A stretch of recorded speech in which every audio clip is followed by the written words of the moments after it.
My name is Eilis Hennessy, and you're very welcome to this webinar on positive parenting to support adolescent development. I'm a professor of developmental psychology in the UCD School of Psychology, and I have a particular research interest in young people's mental health, and particularly the stigma and discrimination that can be experienced by young people who've got mental health problems. In the context of this evening's talk, I'm particularly interested in the way in which stigma and discrimination can stop young people from seeking help, and I will refer to that later on. So just by way of a brief introduction to a research project that we're going on at the moment, before I start the main part of my talk, we are recruiting young people aged between 10 and 17 to take part in a study which is looking at the circumstances in which they believe a peer or someone their own age should seek help for mental distress or a mental health problem. If you use the QR code here, you will be able to get information designed for parents about this project. And if you think it is something that you would be willing to allow your adolescent son or daughter to take part in, then you will find there a link that you can send on to them to see if they are interested in taking part. And the reason for doing this will become more apparent as we go through this evening's webinar. So in my talk this evening, I'm going to talk about 5 different aspects of adolescent development and the role of parents within that. Firstly, broadly speaking, what the changes associated with adolescence, then talk about the risks that adolescents face, largely due to the many changes that are going on in their lives. I'm going to talk about supporting well-being through parenting, giving some suggestions for parents, and then talking a bit about parent self-care, or the need for parents to be conscious that parenting an adolescent is actually quite difficult and that they need to look after themselves. So first of all, let me define adolescence and emphasize that there is no single definition of what it is. You will see age groups spanning the teenage years to age groups spanning age 10 to 25. Very broad. And that's because people define it not by always by age, but by aspects of, say, independence or emotional autonomy. So, for example, one definition you'll see is the time between puberty and independence from parents. Now, of course, in today's world, in Western developed countries, very often full independence from parents does not come until the mid-20s, say when third level education has finished. And so that can make adolescence very long, although I would say here that normally the age between 18 and 24 is referred to as emerging adulthood, to distinguish it from the more dependent years of schooling. Another way to define adolescence is in terms of the way in which the individual has developed a sense of personal identity. So they've developed a kind of personal freedom, a sense of who they are as distinct from their family, and that is a way of helping them to become a healthy adult. So again, you can see that the age band for that can vary very significantly. 4 different changes associated with adolescence that I'm just going to speak to each of these in turn: the physiological, the cognitive or reasoning abilities, emotional autonomy, and social role expectations. All of these in their own way are hugely important, and they all interact with one another as well within the individual. So firstly, the physiological changes. Of course, these are the most immediately apparent in relation to adolescence. So a growth spurt that starts with hands and feet getting bigger. Of course, it's feet we noticed most because new shoes are regularly needed. But that's typically followed by growth in the arms, legs, trunk, and chest. So growth is very rapid in adolescence, although the time at which it starts will vary substantially from one adolescent to another. Other changes include the deepening of the voice. We think of this very much associated with young men, but of course, young women as well also have a deepening of their voices, maybe not as marked as it is in young men. Development of secondary sexual characteristics. So again, you'll see this is one of the more physically obvious changes that takes place during adolescence, and for some will be a mark of pride and will make them feel mature and grown up, but others can find the physical changes happening in their body quite challenging if they are shy and so on. The whole process for most young people is completed within about 3 to 4 years.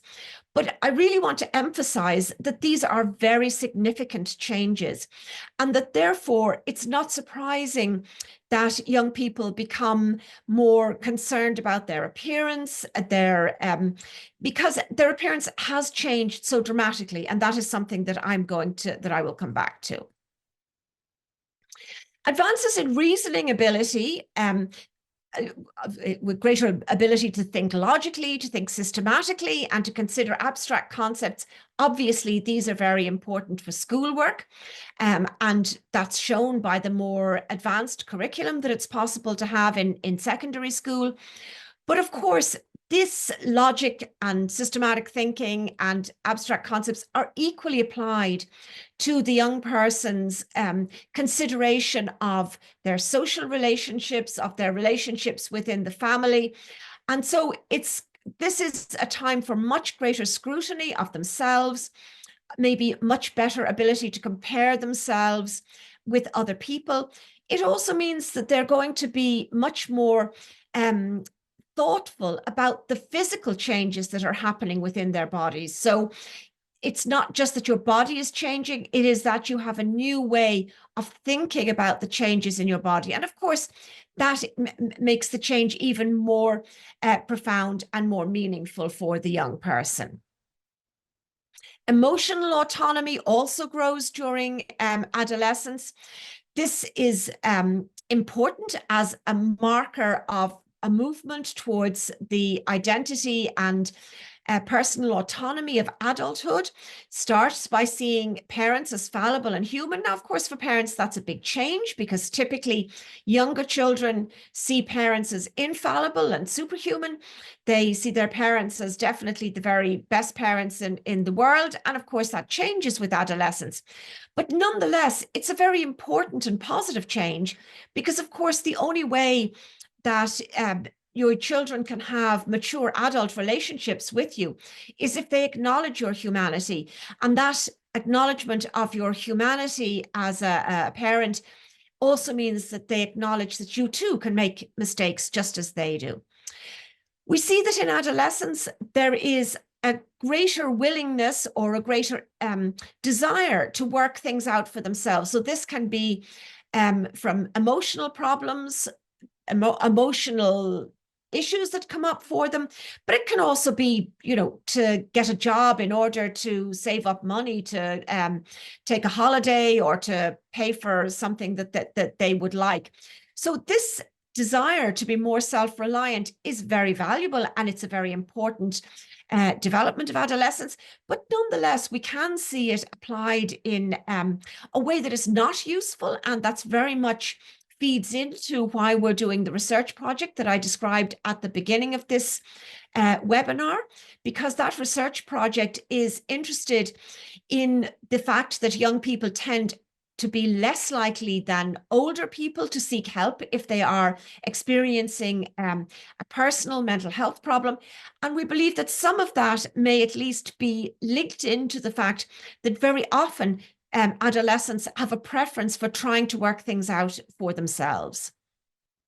And of course, sometimes we know that that's not the most appropriate thing to do, that they may sometimes really benefit from getting help either from a parent or indeed from a professional. The third growth of emotional autonomy is feeling more of an individual relationship with parents. So typically we think of children as having a sense of identity that is very much subsumed within the family identity, seeing themselves primarily as a member of a family and in relationships with family members. Adolescence sees a much greater sense of wanting to be an individual in your own right, and that may mean having feelings and insights and beliefs that are different from other family members. We also see that adolescence is a time of growing importance of the peer group for social support. Now, the importance of peers begins to emerge in adolescence. And of course, our relationship with our peers are some of the most important relationships for our lives. Your peer group is your group of in your neighborhood, in your work colleagues, and so on. So it's really important to learn to get on with your peers.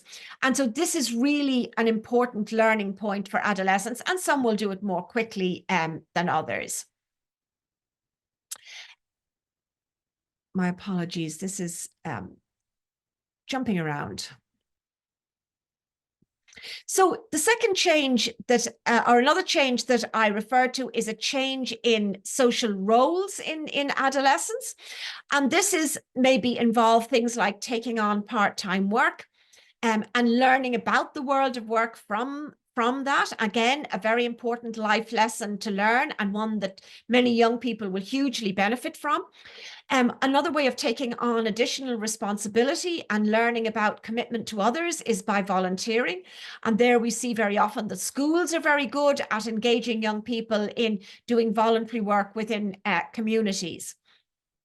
The other change in social role that I would emphasize is one that is less positive for young people, because that has to do with the extent to which society is more negative in its attitudes towards adolescents and teenagers than it is towards children. So children are typically viewed much more positively in the media, whereas adolescents can be treated in a more suspicious way. And of course, this is something that is no doubt communicated to young people, and one which can make them feel less positive about themselves and how they are portrayed within the world around them and how society responds to them. The other point, of course, is that adolescence, as I've already mentioned, because of the physiological changes, marks a change from the immaturity, the physical immaturity of childhood to the sexual maturity of adulthood. And this can mean that for young people, they detect a difference in how people respond to them, particularly if they look older than they are. And while some young people may find that quite a positive experience, others may find that quite difficult to cope with. And indeed, if you're shy or in any way concerned about your own body image, then that can be a very difficult experience to go through. For the reason of all of those changes, we know that many of the studies that have been done on the way in which adolescents evaluate themselves, we see that over the course of adolescence, personal evaluation of your own abilities and your own worth tends to decrease. So this graph is showing findings from the My World Survey 2, conducted by Barbara Dooley in the UCD School of Psychology in conjunction with Amanda Fitzgerald. And here we're seeing the top kind of purple line is showing personal competence over the school years from first year through to sixth year. And the green is showing the girls' changes in social senses of competence over the same time period. For both groups, you can see there that there is a drop in feeling of competence over those school years, even though objectively, these young people are massively increasing in their competence. So their schoolwork, they're learning all sorts of new skills all of the time. So this is really showing us what the impact of adolescence is having on their personal sense of self. Now, I also want to highlight that this is a graph that has been cut off so that it only starts there at number 25, at a score of 25, and goes up to a score of 30. So the drop in score for the males is around about 1 point out of 30 on the total score. For the females, it's a bit more. It's a drop of 12 points, but nonetheless, it's not the enormous drop that you might think if the scale was starting at 0. So just to say that, yes, there is a drop, but it's perhaps this graph might lead you to think it's larger than it is. But nonetheless, it is the case that young people appear to feel less competent the older they get. We also see comparable drop in self-esteem, although you can see there that by fourth year, it's bottoming out, so that we're seeing a flatter base to the graph here. Again, noting that the bottom part of the y-axis has been removed, so that this is a drop of about 2 points from a score of 28 to a score of 26. But nonetheless, again, it is showing that in terms of how they value themselves, young people are feeling less good the older they get. How do young people cope when they experience difficulties with stress?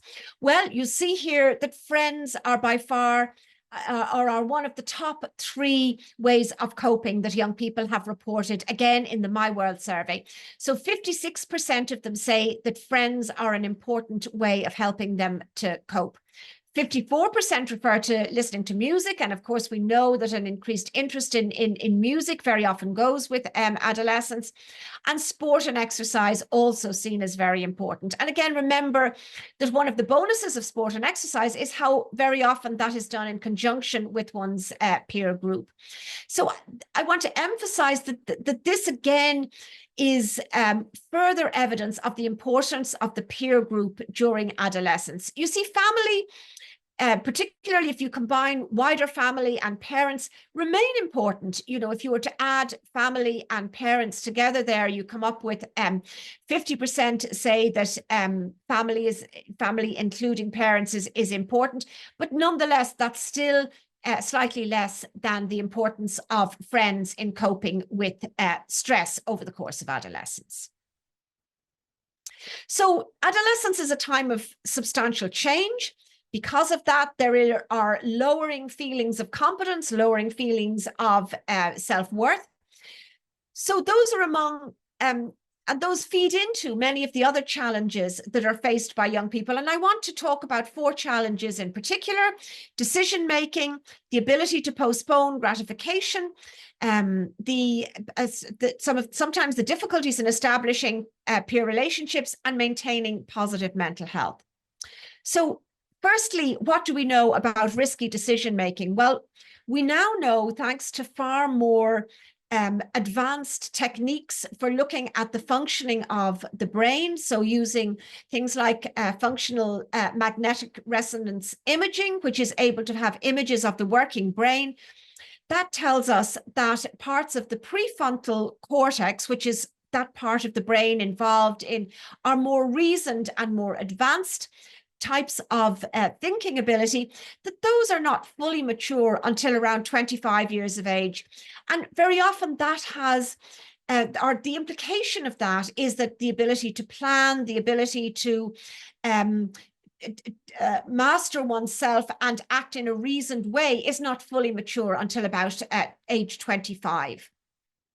Linked into that is the fact that the peer group is at times associated with greater risk-taking in adolescence. So this has been demonstrated in a number of tasks that have been, you get young people to perform a task, in this case, a simulated driving task, but others are other types of tasks are taken as well. And if you have a task in which it's possible to take risks, then what you find is that adolescents on the whole are more likely to take risks when they're with peers than when they are on their own. And again, that suggests to us that you can get this risky decision making over the course of adolescence. Now, I would also point out that that's, you know, there are lots of times as well when the peer group may act to curtail risky decision making, but we nonetheless need to see that decisions are being influenced by the peer group, and that is important. We know as well from research evidence that rewards may be more salient for adolescents. So adolescents seem to be much more focused on the prospect of gaining a reward than many adults are. And so this may lead them to being particularly influenced by the possibility of something positive about to happen, regardless of what they're about to do. So almost like the potential for the end to justify the means.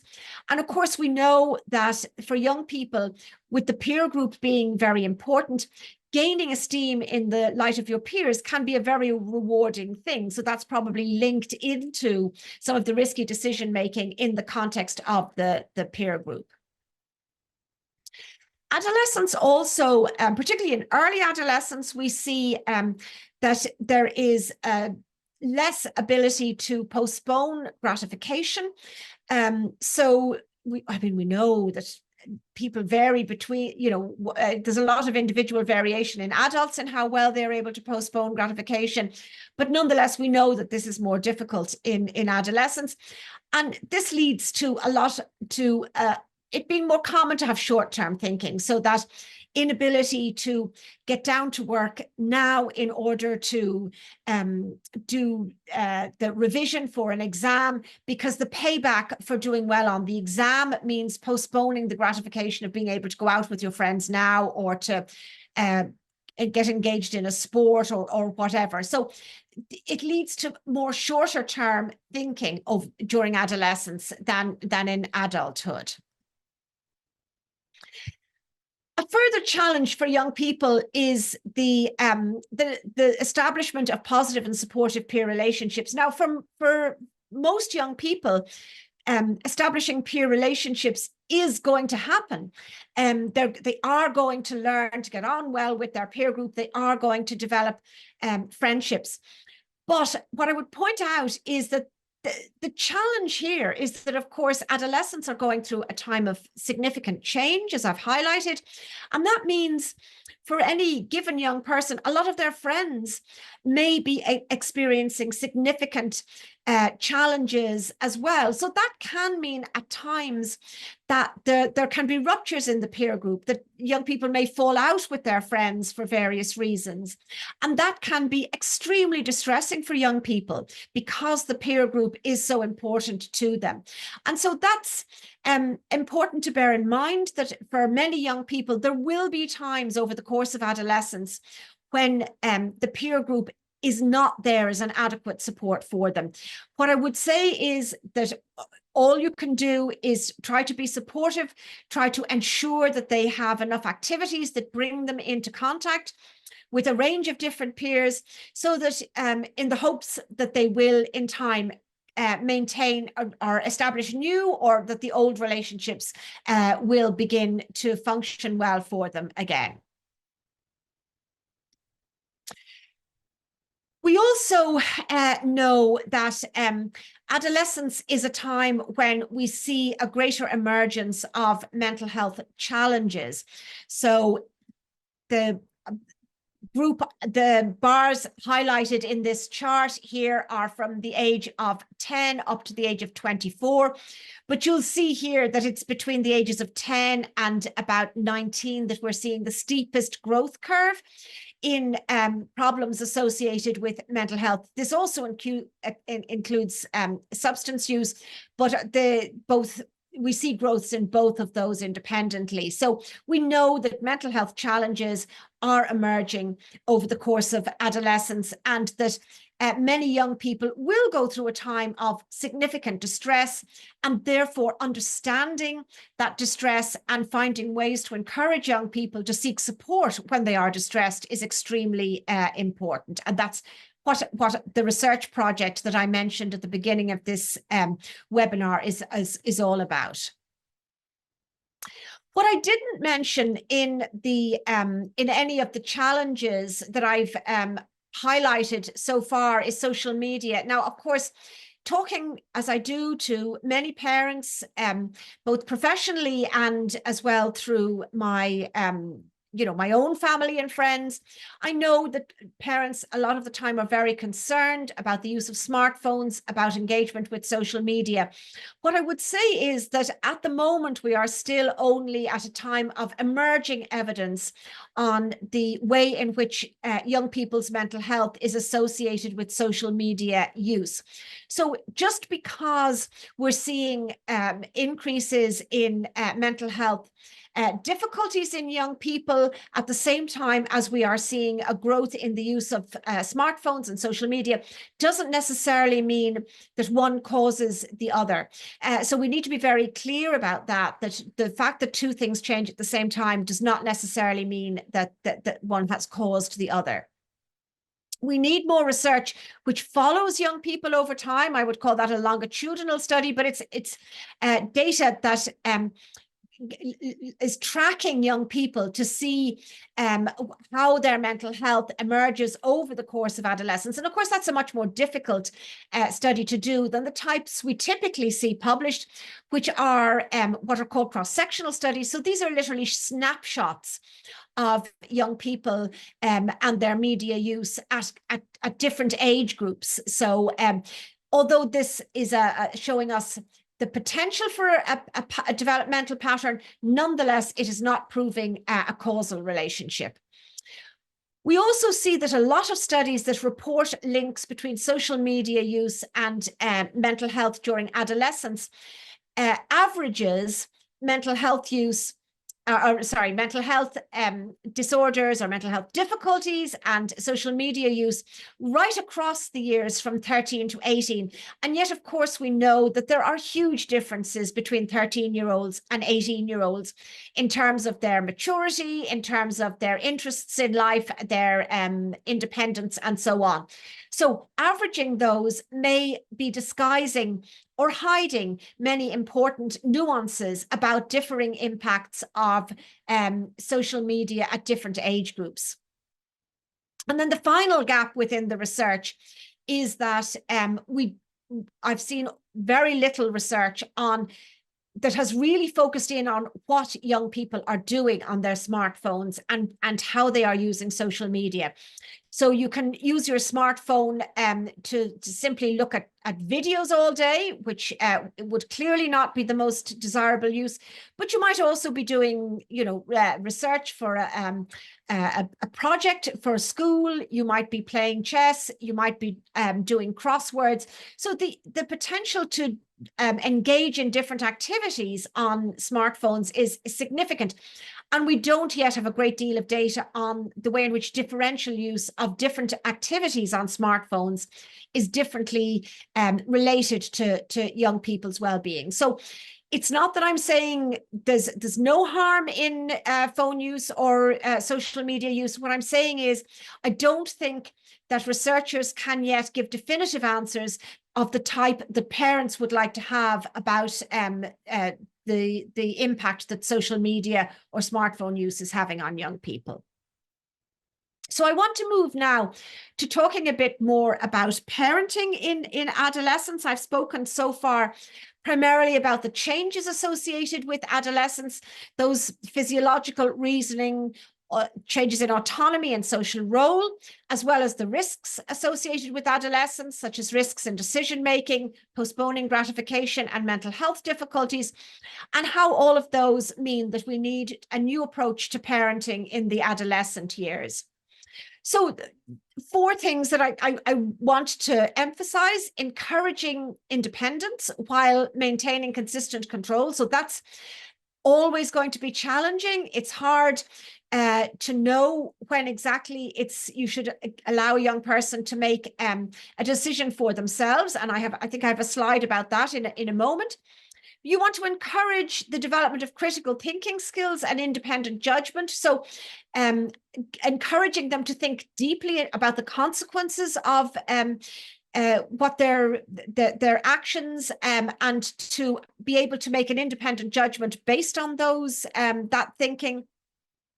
Encouraging them to develop a sense of personal identity, even where they seem to be developing a set, beliefs that are very different from your own, because of course we need them to have a sense of their own sense of being an individual. And the only way to do that is to allow them to think for themselves and to come up with their own decisions about how they want to, the beliefs they have and their attitudes to various societal issues.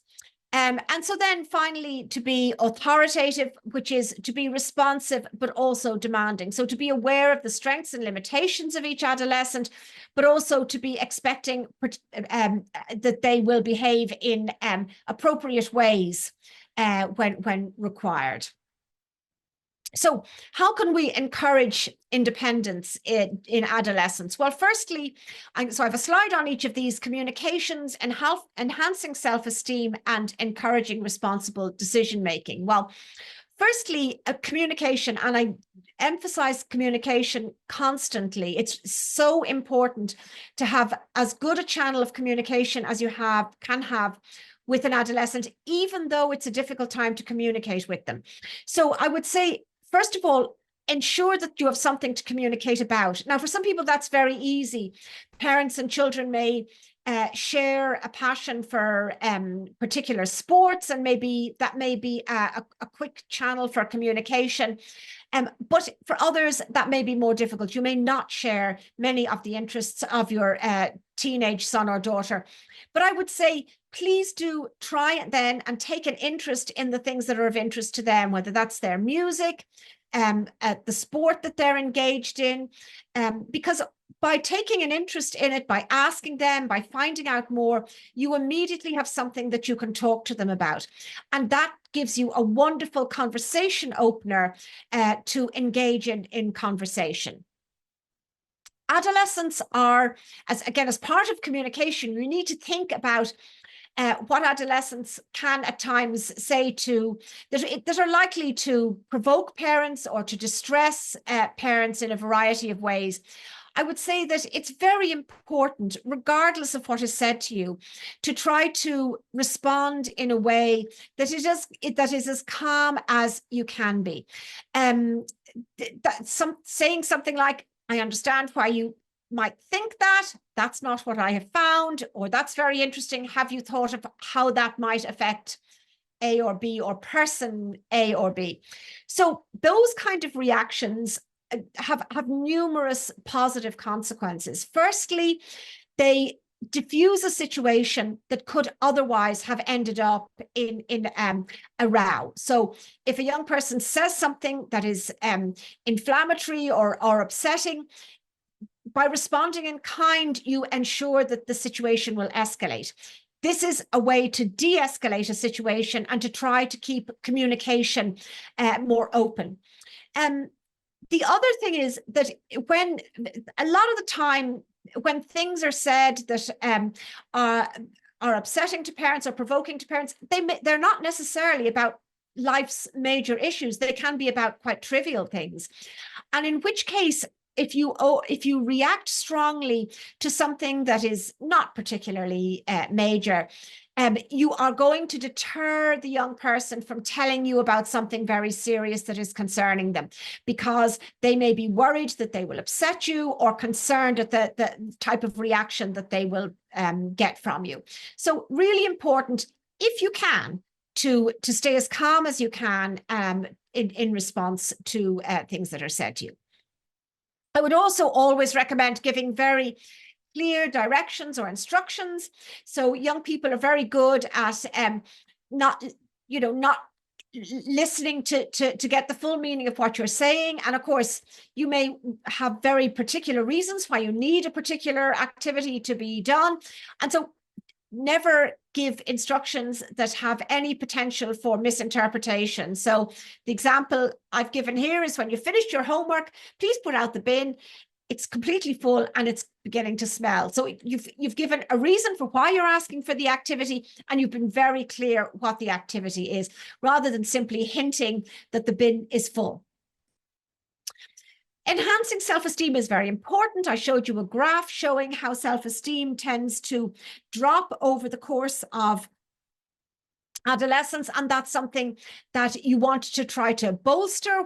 Point out when performance has improved. Now, performance, whether that's academic or sporting or in terms of social engagement, may not be where you would like it to be. But nonetheless, if you've seen a positive change, comment positively about it. That is going to help the young person's self-esteem. Remember that appearance is likely to be an obsession. And as I say, it's a perfectly natural obsession. When your body is changing very rapidly, it's quite natural that it would be a source of fascination for you. However, if you have already watched Dr. Kira Mann's webinar on body image, which was the first in this series of webinars. And if you haven't, I would strongly recommend that you have a look at that. It's an excellent webinar. She cautions against an over emphasis on positive commenting on appearance by parents. So she says, look, appearance, you want to make sure that you are praising a wide variety of things that young people do, and not just how they look. So ensure that you're commenting when they're kind, when they're generous, when they've done something helpful, when their academic work has improved, when their sporting prowess has improved. Keep a range of keep your praise across a range of things they engage in, so that they don't end up seeing how they look as being the most important thing. And then thirdly, recognize growing expertise in an area. So some young people will really become quite experts at some activity they engage in, or some sport that they're interested in, whether that's following a sports team or whatever. They will almost certainly know a lot more than you do about that topic, unless it happens to be of particular interest to you as well. So acknowledge that, it gives you something to comment on, to say, my goodness, you really do know a lot about this, and that's fantastic. So it's acknowledge that they have a growing sense, that they have a growing expertise in an area. Encourage responsible decision-making. Now, I've already said that this is quite a difficult thing to do, because you really do have to make a judgment call, and that nobody can tell you how to do that, or whether you're making the right call or not. You have to base it on your experience with that young person, how they have behaved in the past, what are the risks involved in a situation. But I would say, in broad terms, the idea is to allow the greatest level of autonomy possible when the risk is at its lowest. So, and then increasing your level of regulation as risk increases. But as I say, unfortunately, there is no definitive hard and fast rule for saying when it's right to allow them to make a decision by themselves. But I would trust your own judgment on that. Try not to use scare tactics. And by scare tactics, I mean suggesting that there will be totally disastrous consequences if they do something or fail to do something. So, suggesting that failing an exam is going to be the end of the world, or that it's going to have far more serious negative consequences than it actually will have.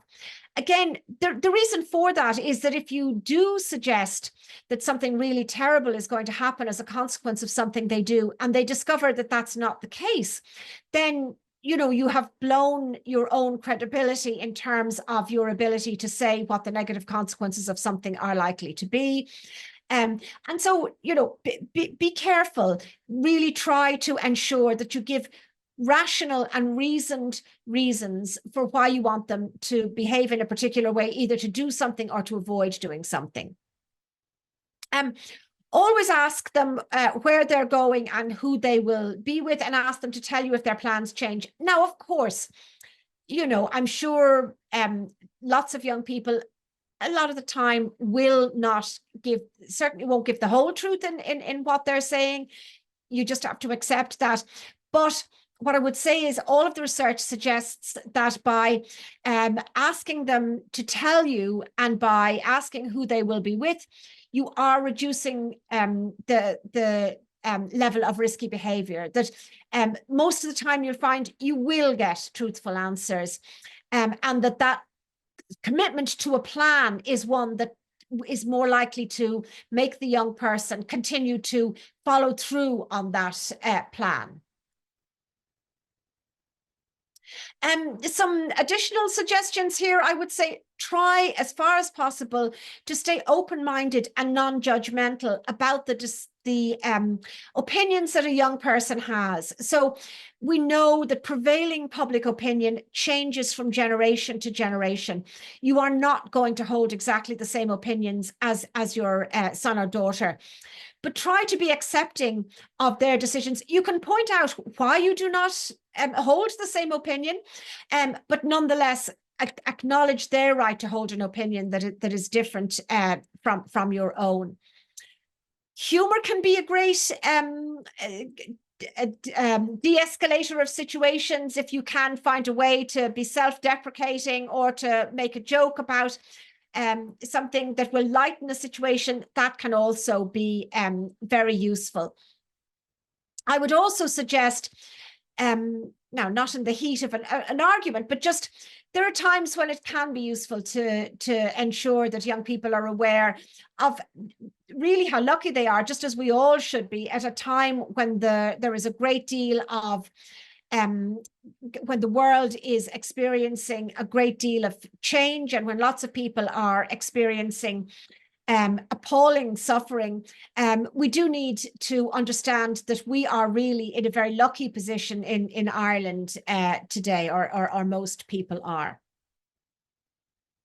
I want to acknowledge how difficult it is to parent a teenager. And obviously some teenagers, it's more difficult to parent than others. If you've got more than one child, you will be fully aware of that.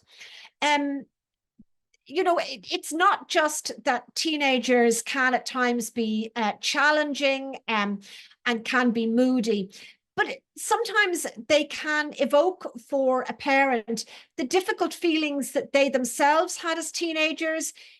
You may not be conscious of that, but if you think about it, you may be aware that some of the feelings that are being expressed, or some of the, concerns that the young person have, may resonate with you in a way that makes you feel bad. So be aware that that may be an emotional reaction that you're having. Sometimes also we see that teenagers' behavior can remind us maybe of a sibling or of one of our own parents, and maybe may call to mind difficult relationships that we had with that person.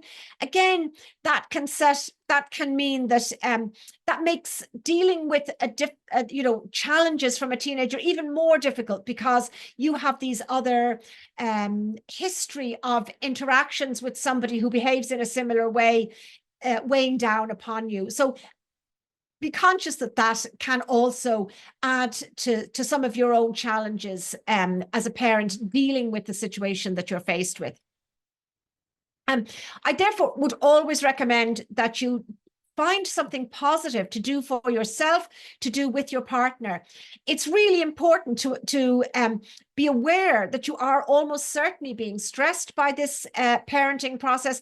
Find things that you can do that you enjoy doing, or that you enjoy doing as a couple, and do those, just to have time for yourselves, to build up your own resilience, to enjoy something, and not to be constantly caught up in the worries of parenting an adolescent.